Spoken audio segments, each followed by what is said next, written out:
اور وہ ساری کوڑیوں کے داموں لے کے وہ لیا. اب یہاں پر بھی یہ میرے خیال میں ہو جائے گا. ابھی ان پہ نظر نہیں پڑی, شاید میاں صاحب اس راستے سے گزرا نہیں. کبھی کلثوم نواز نے اگر یہ جگہ دیکھ لی کہ یہاں پر یہ پڑی ہوئی ہیں تو یہ اتفاق فونڈری میں چلا جائے گا. یہ لوہے اور یہ پٹلیاں اور یہ بوگیاں یہ بھی شاید افاق فونڈری ہی کی نظر ہوگی. میرے پاکستانیوں, میرے نوجوانوں, میرے دوستوں, یہ ولاگ میں انتہائی دکھی دل کے ساتھ, حالانکہ میرا اتنا اچھا موڈ تھا اس وقت, ہم واک پہ اتنا اچھا ہم نے کھانا کھایا. اور یہ ریلوے اسٹیشن جو خانے وال کا ریلوے کا جنکشن ہے, اس کے قریب ہی وہ سامنے کی سائڈ پہ گھر ہے. اس وقت ہم یہاں واک کرنے آئے خوشگوار موڈ میں, اور یہاں آ کر میں خود بہت ہی اداس ہوا اس خستہ حالی کو دیکھ کے, اس سنسانیت کو دیکھ کے. یہ بنجر پان یہ پاکستان کا ایک اہم جنکشن ہے, بڑے جنکشنز میں سے ایک ہے یہ خانے وال کا. تو یہاں پر یہ سنسانی, اور خاص طور پر یہاں پر پھر میں نے جب میں ادھر سے برج سے اتر کے نیچے آیا ہوں تو میں نے دیکھا, یہ میں تو آپ کو ایک لائن اگر دکھا سکیں تو یار ذرا دکھائیں. یہ ایک کونے سے لے کے بہت لمبی دور تک, تقریباً اگر آپ دیکھیں تو 1 کلومیٹر تک ہر طرف ویرانی ہے. اور ریلوے کی اس سائڈ پہ ذرا دکھائیے گا, یہ پیچھے میرے رہے تو دور تک اگر آپ کو نظر آ رہی ہے تو یہ ریلوے لائن پہ یہ 6-7 لائنیں ہیں دور تک. یہ پٹلیاں ہیں بالکل زمین میں, ٹرینوں کی پرانی بوگیاں گھسی ہوئی ہیں. اور یہ کھربوں روپے کا لوہا ہے جو یہاں پر پڑا ہوا برباد ہو رہا ہے. چاہے جائے کہ ان کو مزید فعال بنایا جاتا.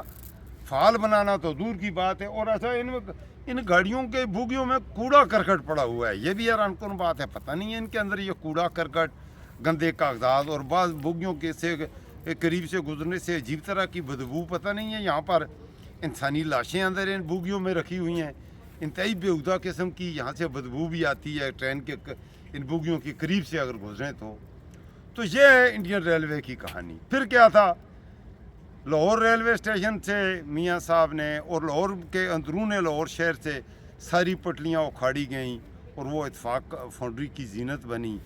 اس کے بعد اگر آپ ہزارہ ڈویژن میں آئیں, کیونکہ میں تو ایبٹ آباد جائیں, ایبٹ آباد سے مری جائیں, یا مری سے اسلام آباد آئیں, تو وہاں پر سڑک کے کنارے مری روڈ پر آپ کو باڑ سی جو بنائی گئی ہے, پروٹیکٹر کہہ لیں, پروٹیکٹر وہ کیا کرے گی, وہ چھاوڑے لگائے گئے ہیں. وہ کیا پروٹیکٹ کریں گی. کبھی کوئی حادثہ ہوا ہے, وہاں گاڑی ٹکرائی ہے تو وہ آگے سے گئی اور وہ گاڑی تو گئی, وہ کوئی پروٹیکشن بھی نہیں دیتی. ان کو میں چھاوڑے اس لیے کہہ رہا ہوں کہ پتلے پتلے وہ چھاوڑے اربوں روپے کے وہ میاں محمد شریف نواز صاحب نے وہاں پر نصب کیے. اور ایک چھاوڑا جو کہ 100 روپے کا نہیں ہے, وہ ایک چھاوڑا 20-20 ہزار روپے, 100-200 روپے والا چھاوڑا 20-20 ہزار روپیہ وصول کر کے وہاں پر لگایا گیا کہ ہم پاکستان کے عوام کو تحفظ دیں گے تاکہ کوئی خطرات نہ ہوں, حادثات کے خطرات کم ہوں اور حادثات میں جانی نقصان نہ ہو. آج تک نہیں ہوا کہ اس چھاوڑے سے کوئی گاڑی ٹکرائی اور اس چھاوڑے نے وہ گاڑی پروٹیکٹ کی ہو. جو بھی حادثہ پیش آیا اس میں کوئی زندہ نہیں بچا مری روڈ پر یا پاکستان کے وہ ایریاز جہاں پر اس طرح کی پروٹیکٹیو چھاوڑے لگائے جاتے ہیں. مجھے نہیں پتہ اسے انہیں انگریزی میں یا اردو میں کیا کہوں. تو یہ ہے میرے دوستو اس وقت آج بھی وہی چل رہا ہے اس ملک میں, بلکہ پہلے کچھ بہتر تھا. بد سے ہم بدتر کی طرف ابھی جا رہے ہیں. یہ اگر کوئی سمجھتا ہے کہ کیا کہتے ہیں اندھیرا, برائی کی ظلمت کا اندھیرا ختم ہونے کو ہے اور طلوع ہونے لگی ہے سحر, طلوع ہونے لگی ہے امیدوں بھری صبح کی آمد ہے, یہ خود کو دھوکہ دینے کے علاوہ کچھ بھی نہیں ہے. جب تک اس ملک میں زرداری خاندان اور شریف خاندان اور ان کی نسل کا کوئی باقیات باقی ہیں, میں قسم کھا کے کہہ سکتا ہوں یہ ملک آگے کبھی بھی نہیں بڑھ سکتا.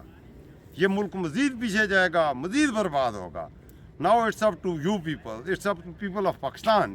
یہ پاکستان کے لوگوں پر ہے کہ آپ نے اس ملک کو اور کتنا تباہ کر کے سانس لینی ہے, آپ نے اس ملک کو اور میرے دوستو کتنا برباد کرنا ہے.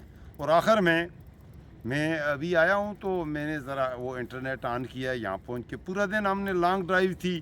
میں نے پہلے سوچا تھا راستے میں بھی ولاگ کروں گا, لیکن وہ لمبی ڈرائیو تھی کچھ, کیونکہ ایبٹ آباد سے میں صبح سویرے نماز پڑھ کے نکلا تھا تو اب راستے میں پھر میں تھکاوٹ کی وجہ سے میں ویلاگ نہیں کر سکا. انشاءاللہ یہ سفر میرا 10-15 دن کا ہوگا. تو اس سفر کے دوران جہاں جہاں بھی میں تاریخی جگہوں پہ صبح سویرے میں نکلوں گا سندھ کی طرف، تو میرا اگلا پڑاؤ ہوگا حیدرآباد. پھر حیدرآباد کے بعد میں نے ٹھٹھا بھی جانا ہے. لڑکانہ بھی موقع ملا تو دیکھوں گا، میں بھی دیکھنے جاؤں گا کہ بھٹو صاحب زندہ ہیں یا نہیں. سنا ہے کہ کل بھی بھٹو زندہ تھا، آج بھی بھٹو زندہ ہے.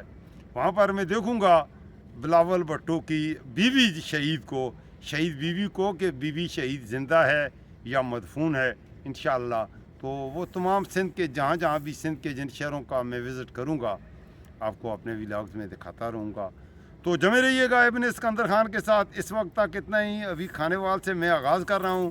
تو انشاءاللہ آگے اپنی سفر کی دلچسپ اور بڑی مزیدار میں انشاءاللہ ولاگ بناؤں گا، اور اپنی طرف سے کوشش کروں گا خاص طور پہ جب سندھ کا میرا ٹرپ شروع ہوگا کہ سندھ کے تاریخی حوالے سے سندھ کی ایک خاص اہمیت ہے، اس میں کوئی شک نہیں.